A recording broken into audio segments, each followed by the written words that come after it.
Et l'idée de faire du code, ça t'est venu comment? J'ai toujours un peu ce côté geekos en moi.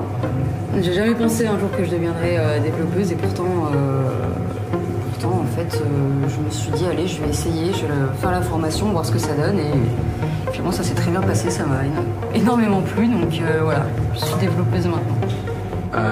Qui tu conseillerais de faire THP? À tout le monde, je le conseillerais même à ma maman. Alors j'ai 24 ans et j'ai commencé THP donc, pour la session 6 donc en octobre 2018, en dernier, voilà. Donc toi tu es Corsair THP, c'est quoi un Corsair THP? Tout à fait, un Corsair THP c'est quelqu'un qui a réussi la formation, qui est arrivé au bout donc, des 10 semaines, 11 semaines 11 semaines. 11 semaines, sans perdre de joker et en terminant le projet final. Les jokers c'est quoi? Les jokers on va dire c'est un peu tes points de vie.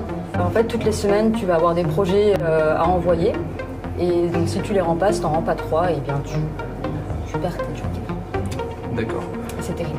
Donc toi tu as réussi à aller jusqu'au bout? Tout à fait, c'est ça, à un joker près. À un joker près? Il m'en restait un sur la fin. Et tu as entendu parler comment de THP? C'était sur les réseaux sociaux. J'ai vu passer ça et je me suis dit tiens, ça a l'air sympa. Et donc maintenant, tu as fini la formation, tu fais quoi? Alors maintenant je suis développeuse web chez Tilki, donc je suis développeuse front-end. Tilki c'est une start-up lyonnaise qui est spécialisée dans le tracking de documents à destination des commerçants. Il y a beaucoup de gens qui travaillent dans des startups en sortant de THP? J'ai l'impression, je n'ai pas les données, je ne saurais pas dire exactement, mais je sais qu'il y a beaucoup de gens qui font THP pour lancer leur start-up. Donc voilà, après il y en a quelques-uns qui deviennent dev Ruby, dev back dans les startups. Qu'est-ce que t'as apporté la formation de The Hacking Project et selon toi, quelle est sa richesse par rapport à une formation plus classique? Tout d'abord, le travail en équipe, qui est extrêmement important en THP, si ce n'est même la base de la formation. Enfin, c'est quelque chose qui va être ultra utile ensuite en entreprise et qui va être extrêmement valorisable aussi. Et surtout, vraiment surtout, comment dire, l'autonomie et savoir résoudre des problèmes par soi-même. Parce que c'est contrairement à d'autres formations où tu peux avoir quand tu vas bloquer, tu vas avoir un prof qui va venir te débloquer. Là, t'es seul. Enfin, t'es pas seul, non, t'es jamais seul. T'as toute une communauté qui est derrière toi et t'as tout ton groupe. Et c'est ça en fait qui est extrêmement chouette. Donc autonomie et esprit d'équipe. Tout à fait. À combien à peu près t'as été embauché? À combien t'es rentré dans ta boîte? Je suis rentrée à 1008 net.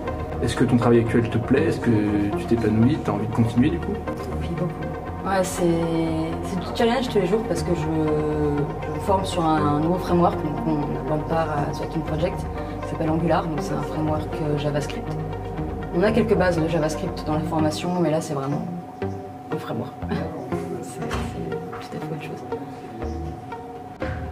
Donc ton travail te plaît et maintenant tu aimerais évoluer comment au sein de ton poste? Eh bien, dans mon poste, à l'heure actuelle, j'ai un peu une double casquette. Une casquette de développeuse front et également une casquette un peu de designeuse UX UI. Donc j'aimerais bien continuer dans ces deux voies et les rassembler.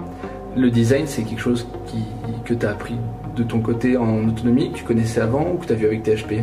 Alors on a quelques notions d'UI chez THP, mais la plupart c'est quand même de l'autodidacte. Et aussi, de par ma formation d'avant, j'ai fait des études en communication. À qui tu conseillerais de faire THP? À tous les curieux qui veulent apprendre de nouvelles choses, à ceux qui veulent lancer leur boîte et avoir des connaissances solides, enfin des bonnes bases solides pardon, en développement. Ou bien aux développeurs qui veulent se diversifier, qui veulent apprendre un nouveau langage. Même à tout le monde. Je le conseillerais même à ma maman. T'en ressors avec que du positif finalement. Clairement. Un conseil à un moussaillon qui commencerait THP? De s'accrocher, parce qu'au début ça peut être très dur, ça peut être vraiment compliqué et on peut baisser les bras, mais il faut pas et il faut s'accrocher parce que ça vaut le coup. Eh bien merci beaucoup. Merci à toi.